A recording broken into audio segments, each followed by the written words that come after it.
first thing you're going to do when planning your flight is choose a route. We have already chosen to go from the Springbank Airport to the Red Deer Airport. Now remember that we're not going to go directly from one airport to another.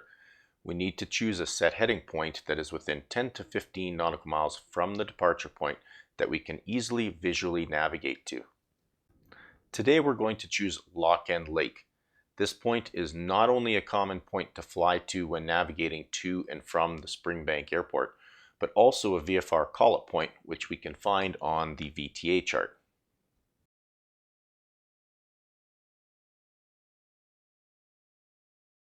So use your ruler and draw a line directly from the departure airport, in this case Springbank, to the set heading point.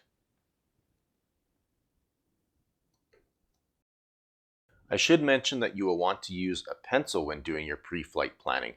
After you are happy with your route and no longer require any changes, you can always use a colored marker or highlighter to make your route and checkpoints stand out. Next, we need to draw our route from the set heading point to the destination airport. If you are able to draw the line with your ruler, great. If the distance is too far, you can use a longer straight edge or break the trip into a few different legs to account for the slight heading changes by drawing different lines.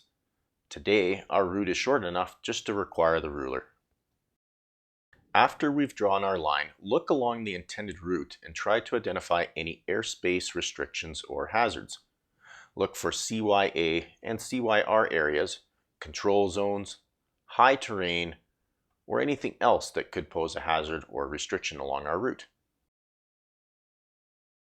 Looking at our particular route, we see no notable airspace or hazards coming out of Springbank. As we look from Springbank to Red Deer, we see that we are flying through Calgary's Class C terminal control zone. What altitude is this airspace at? Well, the ring that contains Lock End Lake has a floor at 5,500 feet. We won't be clear of this airspace until reaching the next ring where the floor begins at 8,000 feet. This won't be a problem though. We just need to be aware that we will be talking to Calgary Terminal Air Traffic Control until we are clear. The fact that we chose a VFR call-up point as our set heading point is a benefit as it lies on a VFR route from the Springbank Airport. Why don't we see this route on our VNC? That's because it is only shown on the VTA chart. ATC expects VFR pilots to follow these routes when coming and going from airports within busy controlled airspace. As we proceed further along the route, there is no airspace or restricted areas of note until we get up towards the Olds area. As we see here above the Olds Natook Airport, there is a symbol which designates soaring or gliding activity. There's nothing to say we can't fly through here, but we need to be more aware of the potential conflict as we pass by. Remember, as a non-powered aircraft, the glider has the right of way. Continuing on, we see a small circle of restricted airspace around Bowden. This airspace only extends up to 4,100 feet. Even if we are on descent into Red Deer by this point, we will still be above 4,100 feet.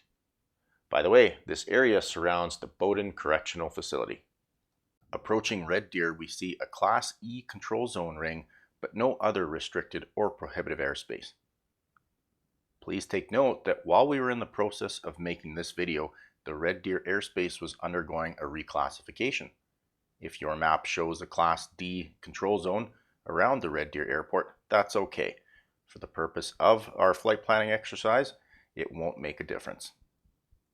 Now that we've determined that our route will work, we can carry on with the rest of our flight planning.